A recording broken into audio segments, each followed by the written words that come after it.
Obibi, Washuaru, Beswas, Hengalangwe, Akodo Mayo. Tokele meteo dera, la zizika koluyo, tonyeri borindu tune, madia sere pule na yo, amaruko kuwa nyanya, elelenga biga, la tutu aleripa, miriete aleripa.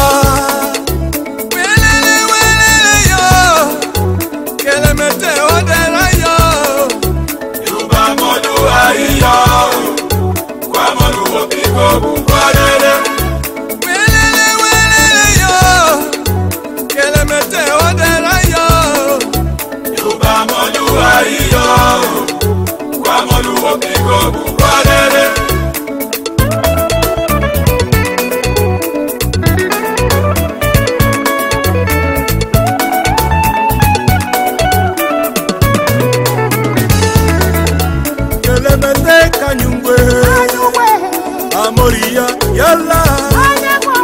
kelemete kanyungwe nyeri tire moto yalla kelemete kanyungwe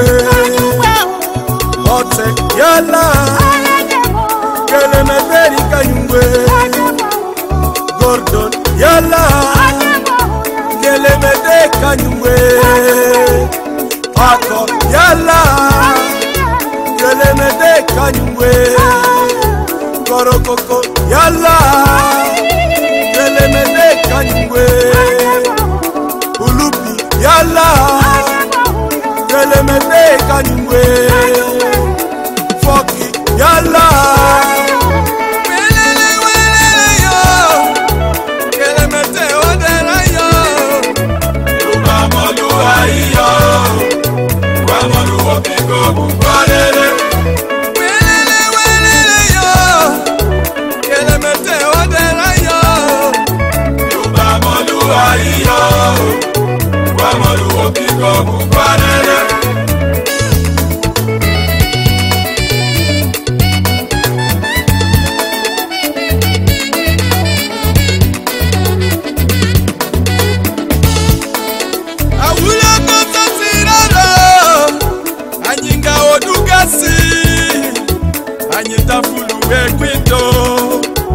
Abu alo siga awulo goto sinado anyinga odugasi anyita fulu ekwindo abu alo siga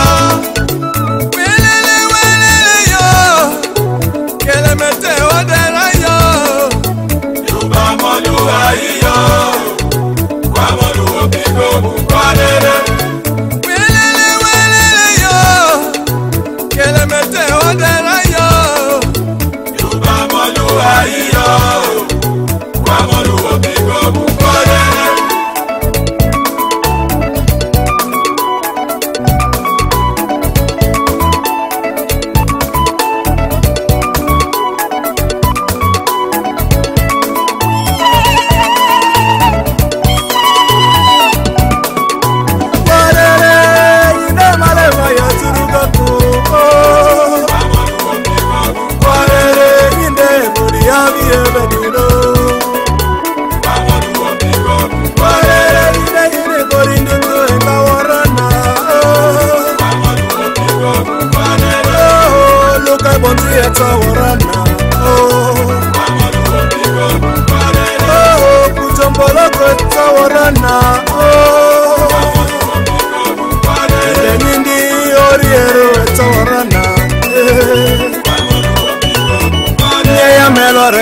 para la nube de mi pa.